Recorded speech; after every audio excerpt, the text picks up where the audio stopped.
Olá pessoal, agora a gente vai começar o treinamento avançado de processamento de sinais da Androids e na aula de hoje a gente vai ver uma introdução sobre esse assunto. Então esse é o roteiro que a gente vai seguir. Primeiramente a gente vai fazer uma apresentação sobre o curso, depois falar sobre o problema de localização, depois falar de um outro problema muito importante nessa área, que é o problema de rastreio, também chamado de tracking, e aí os problemas de localização e rastreio são os dois problemas principais que a gente lida nessa área de processamento de sinais. E aí depois a gente vai falar de como essa área se liga com outras áreas, como por exemplo com controle e com inteligência artificial. E aí a gente vai apresentar uma certa básico sobre probabilidade, porque a gente precisa de pré-requisito de probabilidade para fazer esse curso. E aí eu vou dar um básico de probabilidade para quem ainda não teve essa disciplina formalmente.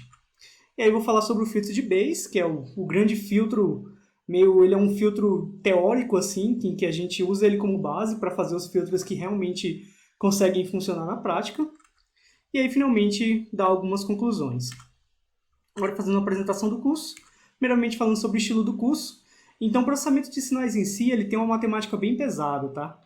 E aí, na Androids, anteriormente, quando a gente tentou focar na mate, essas coisas não deram muito certo. Então ficava um curso muito teórico, com matemática muito pesada. O pessoal dos anos mais iniciais, como por exemplo o pessoal do segundo Fund, não conseguia entender muito bem, e aí o pessoal acabava desmotivando porque vinha uma mate muito pesada e acabava não colocando muita mão na massa. Além do mais, para a gente, assim, sinceramente, para a gente da Androids, o que importa mais é que vocês consigam implementar esses filtros para ajudar com os nossos robôs, né, para fazer os robôs funcionarem. Claro que eu não estou dizendo aqui que a mate não é importante. Para você realmente progredir nessa área, você precisa entender bem a matemática. Para você inovar, você com certeza precisa entender muito bem a matemática, mas é uma questão de onde focar, né? A gente tem um tempo limitado, a gente tem pessoas também que têm tempo limitado, não tem tanto tempo assim para se dedicar a essa área. Então, a gente, depois de um tempo discutindo na Android, a gente chegou à conclusão que era melhor focar realmente na parte prática, até para motivar mais as pessoas, e depois a pessoa, se ela realmente gostasse dessa área, ela iria explorar mais a fundo e aprender a parte teórica também. A parte teórica é fundamental, tá? Então, nesse curso aqui a gente vai focar em implementação e também em compreensão intuitiva. Eu vou tentar dar uma noção intuitiva de como os filtros funcionam. Vai ter um pouco de matemática também, não tem como fugir, mas o foco vai ser mais em implementar e entender intuitivamente o que está acontecendo, ao invés de realmente ver todas as demonstrações matemáticas. Mas eu também vou dar literatura extra para que quem queira focar na parte matemática também possa seguir, né, e meter gaga, possa correr atrás. Vai ter referências para se aprofundar, né, mas isso vai ser opcional.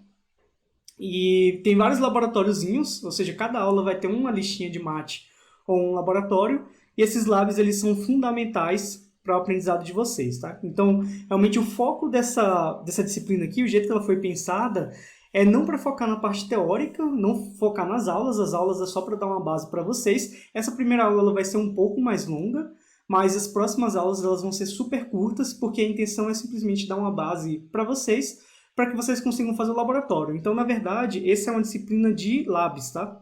Realmente o que importa na disciplina no final do dia são os laboratórios, então é muito importante que vocês façam todos os laboratórios da disciplina.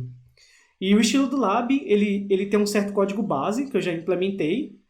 E a ideia desse código base é meio que dar uma simulação já pronta para que vocês foquem realmente na implementação das técnicas de processamento de sinais e não no entorno que é necessário para fazer o laboratório funcionar. Então a intenção é foco simplesmente no que importa, né? Que é a parte de processamento de sinais aqui, no caso, dado que a intenção do treinamento é ensinar processamento de sinais para vocês. Os exemplos eles vão ser fortemente baseados na Androids, porque isso é um treinamento da Androids, né? Então, esperado esse viés. Sobre o modelo das aulas, como a gente está numa situação de pandemia, vai seguir um pouco diferente de como eram as aulas presenciais. Então, as aulas elas serão assíncronas, ou seja, eu vou colocar esses vídeos lá no Google Classroom, e aí vocês vão assistir os vídeos, e depois tem uma semana para poder fazer o lab. Essa é a intenção, né? Vou postar a aula no começo da semana, e aí a intenção é que você tenha uma semana para fazer o lab, e aí a gente vai ter encontro semanal para tirar dúvidas. Essa uma semana aqui é só mesmo para ter uma base, tá? Para poder colocar certo ritmo de como o curso ele vai progredir. Mas claro, se você não conseguir fazer numa certa semana, tudo bem, tente tirar a dúvida depois, pode tirar a dúvida também pelo WhatsApp, tá? Então, como a gente tem o WhatsApp, a gente pode ficar tirando dúvidas lá pelo WhatsApp, não precisa esperar um encontro semanal. enquanto semanal é mais para ter uma situação em que a gente se junte para discutir e também ter um certo ritmo no curso, né? O curso ele consiga realmente progredir da forma que a gente deseja. Então esse aqui é o cronograma que a gente vai seguir. No primeiro bimestre a gente vai ter 4 aulas. A gente vai parar o curso na 4ª semana, tá? Por quê? Porque da 5ª semana em diante a gente sabe que começam as provas no ITA e aí o pessoal começa a ficar sugado e começa a não ter tempo para se dedicar ao curso. Então a gente vai parar e a gente volta depois no segundo bimestre. E aí a nossa primeira aula vai ser uma aula de introdução, que é essa aula que a gente está tendo aqui. Depois tem uma aula de tecnologias, em que a gente vai ver o MATLAB e Eigen, tá? Essas duas tecnologias são muito utilizadas na área de processamento de sinais, então por isso que a gente vai ver essas duas tecnologias. Especialmente no caso da Itandroids, na verdade o pessoal de processamento de sinais gosta muito de MATLAB, e no caso a Eigen a gente vai ensinar porque é como se fosse o MATLAB do C++. E aí como na Itandroids o código dos nossos robôs é tudo em C++, então a gente precisa utilizar a Eigen para poder implementar os algoritmos que a gente vai mostrar aqui. Mas a Eigen é basicamente uma biblioteca de álgebra linear que ela consegue trabalhar com matrizes e vetores de um jeito muito fácil em C++. Depois a gente vai ver uma aula de filtro de Kalman, que é o filtro de processamento de sinais mais simples que tem. E você precisa assumir várias hipóteses para que ele funcione, né? A gente vai ver isso mais para frente. E aí depois a gente vai ver o filtro de Kalman estendido, que é uma versão um pouco melhorada do filtro de Kalman. Vou dizer assim, melhorada no sentido de que serve no maior número de problemas. É uma certa aproximação para poder a gente conseguir aplicar a teoria do filtro de Kalman. No segundo bimestre a gente vai ver o filtro de partículas. O filtro de partículas, embora ele não seja um algoritmo tão complicado de entender matematicamente, na verdade ele é um algoritmo complicado de entender matematicamente, mas assim, ele não é um algoritmo ultra complicado, mas a implementação dele é grande, sabe? Tem que implementar muita coisa, e aí por isso eu dividi em 2 aulas, tá? A parte de teoria, vocês vão ver que a parte de exposição das aulas é relativamente curto, mas a implementação do laboratório dá um certo trabalhinho, e aí por isso está dividido em 2 pedaços. E o último filtro que a gente vai ver é o Uncentered Kalman Filter. Esse Uncentered Kalman Filter, para ser sincero, não tem nenhuma categoria na Itandroids que está utilizando ele, mas é uma versão como se fosse o filtro de Kalman estendido, que é o tal do EKF. É como se fosse um filtro de Kalman estendido, só que melhor. Só que ele funciona melhor do que o EKF, por outro lado ele tem um custo computacional maior, né? E o Uncentered Kalman Filter é geralmente chamado de UKF, tá? O filtro de Kalman aqui, o lab que a gente vai fazer vai ser um lab baseado no VSS. O filtro de Kalman estendido... Não, desculpa, é um lab de traquear a bola, ou seja, bem simples. O de Kalman estendido é como se fosse o modelo do VSS. O filtro de partículas é como se fosse a localização do Socker 3D. E o Uncentered Kalman Filter é, de novo, o laboratório do VSS, tá? Então, essa vai ser a ideia. A gente vai fazer vários laboratóriozinhos em problemas realmente ligados a Itandroids. Quando a gente estiver também fazendo na primeira aula, essa aula de hoje, a gente vai ter uma lista, né? Vai ter uma lista de matemática para poder pegar bem esses conceitos. E na segunda aula a gente vai ter umas simulaçõezinhas envolvendo assunto de processamento de sinais, envolvendo ruído, algumas coisas que vai ajudar você a entender melhor sobre o assunto. E aqui a gente acaba na 3ª semana do segundo bimestre, onde a gente finalmente vai acabar o curso, e de novo com essa ideia de que o ITA começa a ficar muito suga quando vai chegando no final por causa das provas. E eu também passo livros para vocês meterem gaga. Então, para a parte de probabilidade, tem um livro que eu gosto bastante, que é esse livro chamado Introduction to Probability. Ele é de uns professores do MIT. Então, esse Bert Seckas é um cara super famoso, esse Tsili, eu não sei falar isso aqui, tá? Então, tem esse sobrenome aqui extremamente difícil de falar dele, que é bem complicado, mas aí e também tem um curso desses caras, eu acho que é esse cara aqui, não, Tsili aqui, que dá o curso, mas tem um curso dele no OpenCourseware, no MIT OpenCourseware. Então, quem quiser assistir, é bem interessante também. E aí, esse livro aqui é um livro, acho que dos livros de probabilidade que eu já li, esse aqui foi o que eu mais gostei. É muito bem explicadinho. Então, excelente livro de probabilidade. O livro ele é um pouco caro, mas tem umas notas de aula que foram base para o livro, e essas notas de aula são disponíveis completamente na internet, tá? É super fácil achar. É só procurar no Google, e é completamente de graça, realmente. Eles forneceram como parte do OpenCourseware, e é bem parecido com o livro, para ser sincero. Claro que assim, não é tão refinado quanto o próprio livro, né? E eu acho que também não tem exercícios. E aí tem um livro que é meu base desse assunto de processamento de sinais aplicado à robótica, que é esse livro aqui chamado de Probabilistic Robotics. Então esse livro é muito famoso mesmo. Ele é desse autor aqui, que é o Sebastian Thrun. Sebastian Thrun é o considerado o cara que inventou a localização de Monte Carlo Localization, que é uma técnica que meio que trouxe o filtro de partículas para o mundo de localização de robótica. Então ele é um cara super famoso nessa área, um dos caras mais famosos do mundo, é um pesquisador famosíssimo. Então é um livro assim realmente muito, e assim o cara é muito bom de didática, é um livro muito bem escrito, assim, muito bem explicado as coisas. Apesar de ser uma matemática bem pesada, ele explica bonitinho e é bem fácil de entender. Esses outros autores também são caras super famosos, esse Burger e esse Dieter Fox são outros caras pesquisadores super reconhecidos dessa área. Então ele é a principal referência na área para robótica.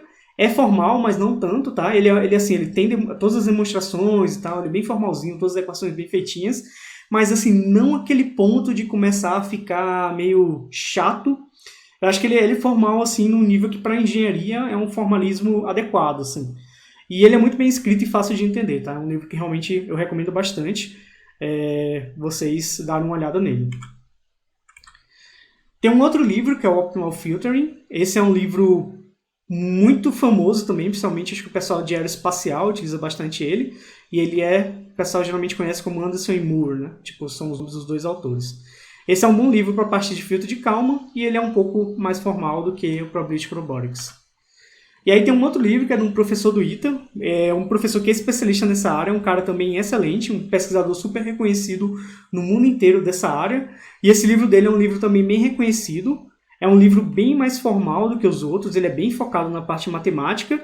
E esse livro é basicamente um livro de filtro de partículas, tá? Ele até fala dos outros algoritmos de filtro de Kalman, mas para ele é como se fosse meio que uma introdução sobre o assunto, porque realmente ele foca no filtro de partículas.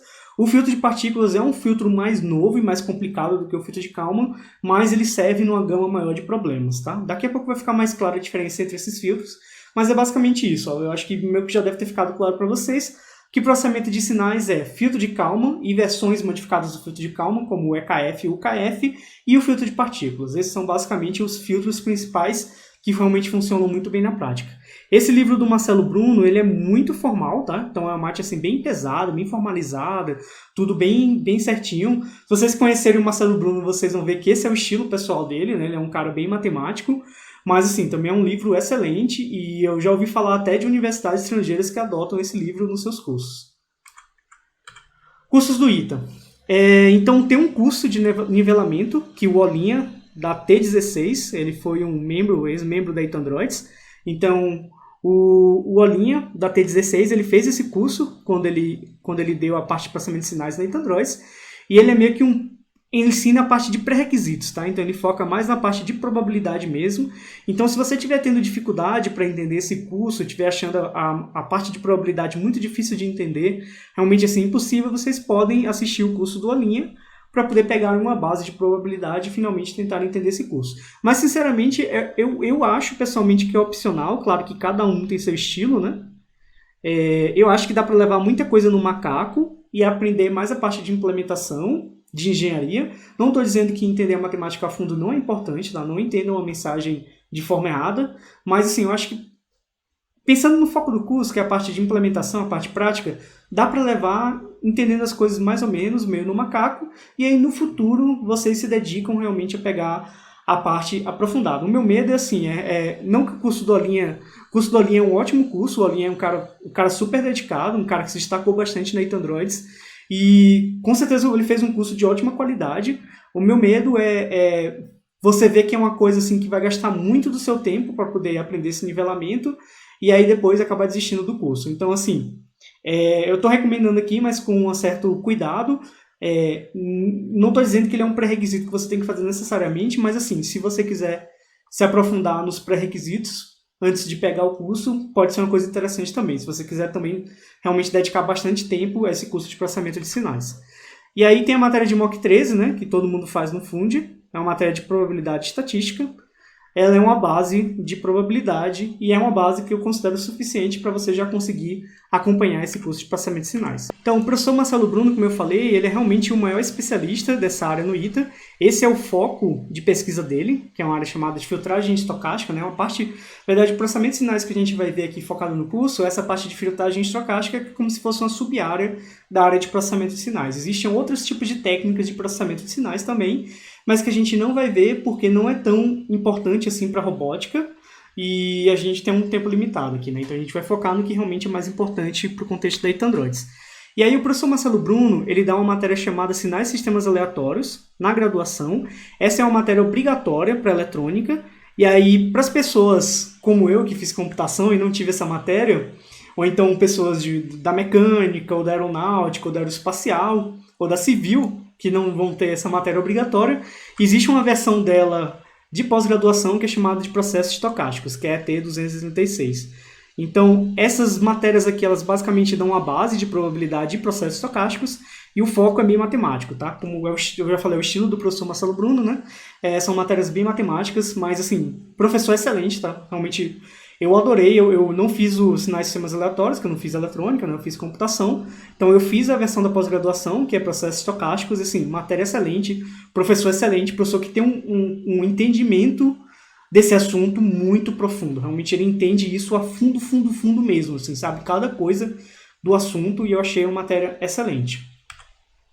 E aí tem uma continuação dessa matéria, que é a chamada de processamento estatístico de sinais. Essa matéria é como se fosse a versão aqui do treinamento avançado da ITA Android, só que super na moral, sabe? Porque é bem mais pesado, ele vai bem a fundo mesmo na mate, e aí ele explica direitinho os filtros aqui que a gente vai mostrar, realmente demonstra todos os filtros. Então, quem se interessar por esse assunto, recomendo fortemente fazer essa matéria. Muito boa essa matéria, gostei muito. Mas, sinceramente, ela é uma matéria pesada, tá? Não vou mentir, é difícil essa matéria. Ele cobra de um jeito assim que é bem razoável, tá? Se ele quisesse cobrar essa matéria bem a fundo, isso é uma coisa impossível. Mas ele cobra de um jeito super razoável, não fica uma matéria super difícil, mas assim, o assunto é pesado, o assunto é denso, o assunto é difícil. Eu recomendo fazer se você gosta bastante, mas pra mim vale a pena, tá? Você vai, assim, quando você pegar ela, pegue no momento em que você realmente pode dedicar tempo à matéria, a entender profundamente o que está acontecendo, mas eu recomendo bastante, principalmente para quem gosta de matemática.